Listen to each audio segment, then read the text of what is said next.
శంషాబాద్లో అయితే దారుణమైన ఘటన చోటు చేసుకుంది. దీని గురించి పూర్తి డీటెయిల్స్ కూడా ఎస్ఐ సార్తో అడిగి తెలుసుకునే ప్రయత్నం అయితే ఒకసారి చేద్దాం. అసలు ఏం జరిగింది, ఏ టైంకి జరిగింది అని కూడా పూర్తి డీటెయిల్స్ కూడా సార్తో మాట్లాడదాం. సార్ చెప్పండి, అంటే ఈ శంషాబాద్ ఘటన అత్యంత దారుణంగా ఉంది. అంటే గొంతు కింద ఘోరంగా కోసిన సమాచారం ఇక్కడ ఉంది. అంటే దీని గురించి ఏం చెప్తారు సార్? ఈరోజు ఉదయం 6:30, 7 o'clock ఇన్ఫర్మేషన్ ఏంటంటే, ఒక 24 years ఓల్డ్ ఏజ్ అబ్బాయిని ఇక్కడ మర్డర్ చేసిన, గొంతు కోసి చంపించకపోతే కవేలిగూడ విలేజ్ అవుట్స్కట్స్లో ఒకటి వెంచర్ ఉంది.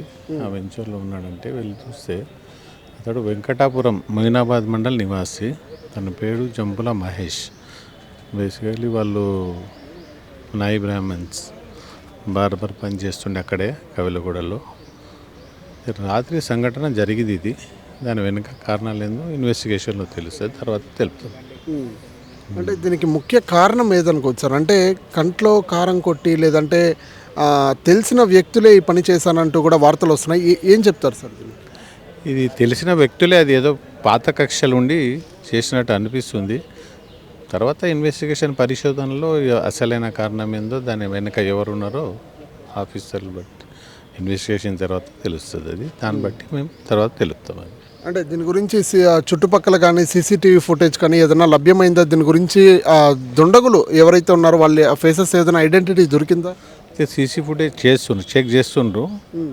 అక్కడ అవైలబుల్ ఉన్నాయి కొన్ని సీసీ ఫుటేజెస్, రోడ్డు మీద ఉన్నాయి, ఆ పరిసర ప్రాంతానికి వెళ్ళే దారిలో కూడా ఉన్నాయి. చూస్తున్నాం. అది చూసిన తర్వాత నిజ నిర్ధారణం ఏమైందో తెలుస్తుంది. రైట్. ఇక్కడ చూసుకుంటే వాళ్ళ ఎవరైతే మృతుడు మహేష్ ఉన్నాడో వాళ్ళ తల్లిదండ్రులు ఏమైనా చెప్పారంటే వీళ్ళ మీద అనుమానం ఉంది, ఇట్లాంటివి చెప్పే ప్రయత్నం ఏదైనా చేశారా మీకు? వాళ్ళు అదే గ్రామస్తుల మీద కొంతమంది అనుమానం పాత కక్షలు ఉన్నాయి, అనుమానం చూపెడుతుండ్రు. అది వాస్తవమా తెలియదు, అది ఇన్వెస్టిగేషన్లో తెలుస్తుంది. అది అంటే ముందు ఏం చేసేటోడు ఈ అబ్బాయి? ఈ అబ్బాయి నాయి బ్రాహ్మణ్, బార్బర్. బార్బర్ పని అక్కడే. ఉదయం వెంకటాపూర్ జస్ట్ అది మొయినాబాద్ మండల్, అది శంషాబాద్కు అడ్జసెంట్ విలేజ్, అది మొయినాబాద్ మండల్. డైలీ ఉదయం వచ్చి ఈవినింగ్ వెళ్ళిపోతుండే. అదేవిధంగా నిన్న కూడా వచ్చాడు. రాత్రి 9 గంటలకు అతని ఫోన్ స్విచ్ ఆఫ్ వచ్చింది. ఉదయం చూస్తే అతడు చనిపోయి ఇట్లా మర్డర్ అయి ఉన్నాడు. అంటే చనిపోయిన ప్లేస్ నుంచి మీకు ఆ ఫోన్ కానీ సమాచారం కానీ ఎలా వచ్చింది సార్? ఫోన్ ఉంది, ఫోన్ స్విచ్ ఆఫ్ ఉండి ఇంకా తీయలేదు. అది లాక్ తీయాలి. తీసిన తర్వాత దాంట్లో ఏముంది, లాస్ట్ కాల్ ఏముంది, టాప్ 10 కాల్స్ ఏమున్నాయి చూస్తాం. అది చూసి దాన్ని బట్టి. అంటే మీకు సమాచారం ఎవరు ఇచ్చారు? అంటే ఆ స్పాట్ నుంచి మీకు సమాచారం? అక్కడ లోకల్గా ఒకరు చూశారు. అది మన ఇక్కడ వ్యవసాయ పొలానికి వెళ్తుండే ఒకరు చూసి ఇక్కడ చెప్పారు. 100 డైల్కు కాల్ చేశారు. పోలీస్ స్టేషన్ కూడా సమాచారం ఇచ్చారు.